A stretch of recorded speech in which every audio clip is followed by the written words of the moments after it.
তো আজকে সকালবেলা আমি এই টিফিনটা বানিয়েছি।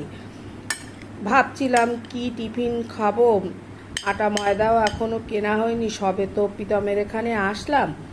তো একটু সুজি ছিল, তো আমি ভাবলাম এই সুজি দিয়েই একটা রেসিপি বানিয়ে ফেলি।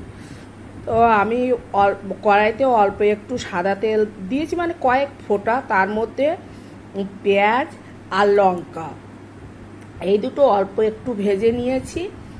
ভেজে নিয়ে কড়াইয়ের এক সাইড করে রেখেছি, আর এক সাইডে সুজি দিয়েছি অল্প কটা, দিয়ে সেটা একটু নাড়াচাড়া করে নিয়েছি। আর কালকের একটু মাশরুম ছিল, সেই মাশরুমটা ওর সঙ্গে মিশিয়ে দিয়ে আমি জলের ছিটে দিয়েই এটা রান্না করেছি। অনেকটা জল দিলে হবে না, মানে জলের ছিটে দিয়েই এটা বানিয়েছি। মানে বলতে নেই এত সুন্দর হয়েছে। আমি খেতে খেতেই এই ভিডিওটা তোমাদেরকে পাঠালাম, যে এত সুন্দর একটা রেসিপি তোমাদের সঙ্গে একটু শেয়ার করে দেই। তোমরা বাড়িতে বানিয়ে দেখো, কত সুন্দর হয় খেতে, আমাকে কমেন্ট করে জানিও।